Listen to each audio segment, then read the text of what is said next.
কামারহাটির ১০০ ত্রাস জয়ন্ত সিং তার বাড়ি ভাঙা নিয়ে এবার কামারহাটি পুরসভাকে ভর্ৎসনা করল কলকাতা হাইকোর্ট। 4তলা বাড়ি ভাঙতে বাড়তি সময় চেয়ে আবেদন করে কামারহাটি পুরসভা, যা খারিজ করে দেন বিচারপতি গৌরাঙ্গ কান্ত। কামারহাটি পুরসভাকে ভর্ৎসনা করে তিনি বলেন, আগে 2টো তলা ভাঙুন, তারপর বাড়তি সময়ের জন্য আবেদন করবেন।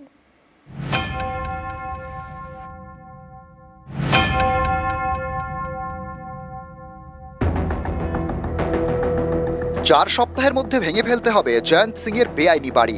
গত সোমবার কামারহাটি পুরসভাকে নির্দেশ দেয় কলকাতা হাইকোর্ট। 4তলা বাড়ি ভাঙতে বাড়তি সময় চায় পুরসভা। কারণ হিসেবে তাদের বক্তব্য, বিশাল 4তলা বাড়ি ভাঙার মতো নাকি পরিকাঠামো কামারহাটি পুরসভার নেই। এ নিয়ে তারা কলকাতা হাইকোর্টে আবেদনও করে। বৃহস্পতিবার শুনানি হয়। কামারহাটি পুরসভাকে ভৎসনা করে বিচারপতি গৌরাঙ্গ কান্ত বলেন, আগে কিছু পদক্ষেপ করুন, অন্তত 2টো তলা ভেঙে আসুন, তারপর বলুন ভাঙতে আরো 2 সপ্তাহ সময় লাগবে। আদালতকে দেখান আপনারা অবৈধ নির্মাণ ভাঙতে উদ্যোগী হয়েছেন, তারপরে বাড়তি সময় চেয়ে আবেদন করবেন। কোর্ট তিনি যার নির্দেশ দেবেন সেই নির্দেশ মতোই আমাদের চলতে হবে বা সেই নির্দেশ মতো কাজ করবে। তো আমরা চেয়েছিলাম এই কারণেই যে একটা বড় বাড়ি, সেটা একটা সময়টা বেশি লাগারই কথা, কারণ এখনও কাকে দিয়ে ভাঙবো, কাকে দিয়ে ভাঙাবো, যেহেতু আমাদের ইনফ্রাস্ট্রাকচার নেই, সে কারণে আমার চিন্তা হচ্ছে যে সময়টা একটু বেশি লাগবে। সেই কারণে আমরা আবেদন করেছি আমার কিন্তু করতে হবে, কোর্টের নির্দেশ, সেটা নিশ্চয়ই করতে হবে আর করব। জয়ন্ত সিং একসময়ের কামারহাটি ত্রাস। মা ও ছেলেকে মারধরের ঘটনায় গত বছরের জুলাই থেকে জেলবন্দি। এই জয়ন্ত সিং এর বিশাল বাড়ি রয়েছে আড়িয়াদহে, প্রায় 6 কাঠা জায়গা জুড়ে। পুকুর ভরাট করে জমি দখল করে তৈরি হয় এই বেআইনি অট্টালিকা। এ নিয়ে জল গড়ায় কলকাতা হাইকোর্টে। সেই মামলার শুনানিতে সোমবার বিচারপতি গৌরাঙ্গ কান্ত নির্দেশ দেন, 4 সপ্তাহের মধ্যে বেআইনি বাড়ি ভেঙে ফেলতে হবে। তিনি বলেন, বেআইনি বাড়ি ভেঙে বরং খেলার মাঠ করা হোক। হাইকোর্টের এই নির্দেশ শুনে আড়িয়াদহের অনেকে মিষ্টিমুখ করেন। আতঙ্ক থেকে বেরিয়েছেন? হ্যাঁ, অবশ্যই আতঙ্ক থেকে বেরিয়েছি, কারণ আমাদের কোর্ট আমাদের ঠিকঠাক বিচার দিচ্ছে, পুলিশ আমাদের সহায়তা করছে। গত বছরের জুলাই থেকে জেলে আড়িয়াদহের জয়ন্ত সিং। গ্রেপ্তারির পর থেকেই প্রকাশ্যে আসতে থাকে জয়ন্তের হাড় হিম করা একের পর এক ভিডিও। অভিযোগ, আড়িয়াদহের তালতলা ক্লাবে বিচার সভা বসত জয়ন্ত এবং তার সাগরেদরা। তারপর জয়ন্তের বিধান মাফিক শাস্তি দেওয়া হতো। জয়ন্ত এতটাই বেপরোয়া ছিল যে আগ্নেয়াস্ত্র নিয়ে ক্যামেরার সামনে পোজ দিত। প্রকাশ্যে এক সাগরেদকে আগ্নেয়াস্ত্র চালানোর প্রশিক্ষণ দিতেও দেখা যায় জয়ন্তকে।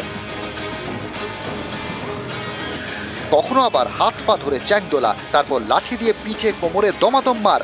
অভিযুক্ত জয়ন্ত সিং এবং তার দলবল। গত সোমবার এই জয়ন্তের বেআইনি বাড়ি ভাঙার নির্দেশ দেয় কলকাতা হাইকোর্ট। কামারহাটি পুরসভাকে বলা হয়, 4 সপ্তাহের মধ্যে বাড়ি ভাঙতে হবে। 5ম সপ্তাহে আদালতে রিপোর্ট জমা দিতে হবে।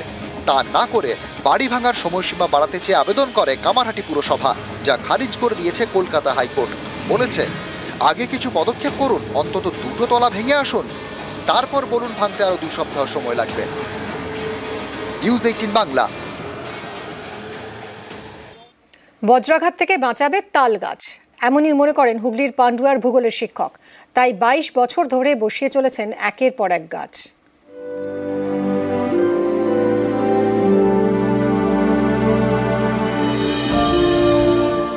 ইনি ভাস্কর মণ্ডল, হুগলির পান্ডুয়ার রানাগড় হাই স্কুলের ভূগোলের শিক্ষক। গাছ ভালোবাসেন, তাই বিভিন্ন জায়গায় বসাচ্ছেন তাল গাছ। তিনি মনে করেন বজ্রাঘাত থেকে বাঁচাতে পারে একমাত্র এই গাছ। সামনেই বর্ষা, মাঝে মধ্যে বজ্রবিদ্যুৎ সহ বৃষ্টি। বজ্রাঘাতে অনেকের প্রাণ যায়। এই প্রাণহানি কি করে আটকানো যায়, এ নিয়ে চিন্তা ভাবনা শুরু করেন ভূগোলের শিক্ষক ভাস্কর মণ্ডল। বিভিন্ন বই ঘাঁটতে শুরু করেন। শিক্ষকের দাবি, সেই বই পড়ে জানতে পারেন একমাত্র তাল গাছই বজ্রাঘাত থেকে রক্ষা করতে পারে, কারণ এই গাছ সবার থেকে উঁচু। এরপর থেকে 22 বছর ধরে গাছ বসাচ্ছেন, তার মধ্যে বেশিরভাগই তাল গাছ। কৃষি প্রধান এলাকায় একটা মূল সমস্যা হচ্ছে, আমরা দেখবো বজ্রপাতে অনেক সময় প্রাণহানি ঘটে। বিভিন্ন জার্নালে আমি দেখেছি বা বিজ্ঞানী গবেষণায় দেখা গেছে যে তাল গাছ যদি মাঠের মাঝখানে বা পাশাপাশি থাকে, তাহলে বাজ পড়া থেকে মানুষ রক্ষা পায়, জীবনহানি থেকে রক্ষা পায়। এই জন্যে আমার এই তাল গাছ লাগানো মূল উদ্দেশ্য। ভাস্কর মণ্ডল তৈরি করেছেন নেচার লাভার্স ক্লাব, যার মধ্যে 200 জনই পড়ুয়া। এই সব পড়ুয়াদের নিয়ে গাছ বসাচ্ছেন ভূগোলের শিক্ষক। আমাদের যে এই চারিপাশে এরা যেমন পাটরা, বিটাসিন, রানাঘোর, পান্ডুয়া, এছাড়াও পাশে কাঁটাঘোর, গ্রামগোয়াল এইসব এরিয়াগুলো রয়েছে, এসবগুলো দাঁড়িয়ে থাকে। এখনো পর্যন্ত মানে আমি বসিয়েছি, আমার উপস্থিত প্রায় 40-50 হাজার হবে তাল গাছ। মূলত খুব উষ্ণতা বাড়ছে, গাছ বসালে মানে উষ্ণতা কিছুটা হলেও কমে, গাছ বৃষ্টিকে আকর্ষণ করে, এটা আমরা জানি। রানাঘর থেকে আত্মি মোড় যাচ্ছে, যে তাল গাছগুলো দেখছো ওই তাল গাছগুলো কিন্তু উনিই লাগিয়েছে। ছাওয়াটাও রোদ্দুর থাকলে অনেক লোক ওখানে বাইরের লোক এসে দাঁড়িয়ে বা বসে ইয়ে করে, অপেক্ষা করে। প্রচণ্ড গরম, বৃষ্টিও কমে যাচ্ছে। তো আমি একটাই অনুরোধ করবো যে আমরা যেন সবাই গাছ লাগাতে পারি। পান্ডুয়ার রাস্তায় নানা রকমের বড় বড় গাছ, কোনোটা বট, কোনোটা অশ্বত্থ, কোনোটা তাল। এবার ভাস্কর মণ্ডলের লক্ষ্য বাঁকুড়ার জয়পুরের জঙ্গলে তাল গাছ বসানো। বর্জ্যপাতের যে পরিমাণে মৃত্যুর সংখ্যা বাড়ছে, সেই মৃত্যুর সংখ্যা কমাতেই এগিয়ে এলেন পান্ডুয়ার ভূগোল শিক্ষক ভাস্কর মণ্ডল। তিনি ওনার স্কুলেই ছাত্রছাত্রীদের নিয়ে এলাকায় বিভিন্ন জায়গায় তিনি তাল গাছ বসাচ্ছেন। এই তাল গাছ বসানোকেই স্বাগত জানাচ্ছে এলাকার বাসিন্দারা। পান্ডুয়া থেকে সোমনাথ ঘোষ, নিউজ 18 বাংলা। নির্মাণ কাজে কারচুপি বন্ধ করতে নয়া উদ্যোগ। আলিপুরদুয়ারের পঞ্চায়েতে চালু করা হলো ম্যাটেরিয়াল টেস্টিং ল্যাবরেটরি। এখানে সরকারি কাজের নির্মাণ সামগ্রীর গুণমান পরীক্ষা করা হবে। সেই পরীক্ষায় পাশ করলে তবেই কাজের ছাড়পত্র পাবে ঠিকাদার সংস্থা।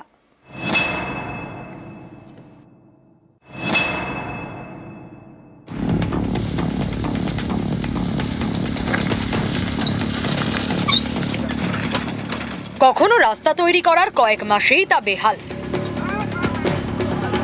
কোথাও রাস্তা থেকে উঠে যাচ্ছে পিচ, কোথাও ঢালাই রাস্তায় ফাটল।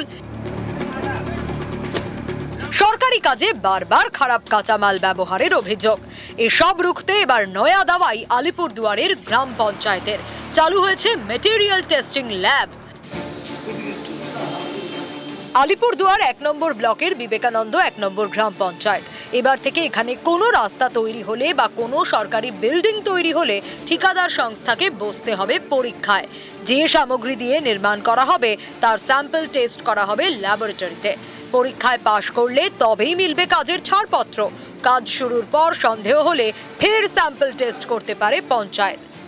ম্যাটেরিয়াল টেস্টিং ল্যাব হচ্ছে, পানীয় জল পরীক্ষা করা যাবে, ইট, বালু, পাথর, সিমেন্ট, এবং আমাদের যে গ্রাম পঞ্চায়েত এরিয়ায় রাস্তাঘাট হয় তারও বালু, পাথর, সিমেন্টের টেস্টিংটা হবে। ঠিকাদাররা অনেক দূর থেকে গিয়ে মানে রিপোর্টটা করে নিয়ে আসতো। এখন আশা করি যে কোনো জিপির থেকে আসুক, যেখান থেকে আসুক, আমাদের গ্রাম পঞ্চায়েতে এই টেস্টিং তারা করতে পারবে। বিবেকানন্দ 1 নম্বর পঞ্চায়েতে চালু হয়েছে ল্যাবরেটরি, রাখা হয়েছে টেকনিশিয়ান। যে সমস্ত রাস্তাগুলো গ্রামে এখন নির্মাণ হচ্ছে সেই সমস্ত রাস্তার যে মেটেরিয়ালগুলো ইউজ হয়, যেমন সিসি রোড বা সিসি ড্রেন যেগুলো হচ্ছে, সেগুলোর মেটেরিয়াল টেস্টগুলো হবে। মেটেরিয়ালটা কতটা উপযুক্ত সেই কাজটা করার জন্য সেই টেস্টের রিপোর্ট এখান থেকেই পাওয়া যাবে। এছাড়াও যে সমস্ত টিউবওয়েলগুলো বোরিং করা হচ্ছে সেই সমস্ত টিউবওয়েলের জল কতটা গ্রহণযোগ্যতা থাকবে সেটাও এখান থেকে টেস্ট করা যাবে। আলিপুরদুয়ার জেলা পরিষদও চাইছে এরকম ম্যাটেরিয়াল টেস্টিং ল্যাবরেটরি চালু করতে।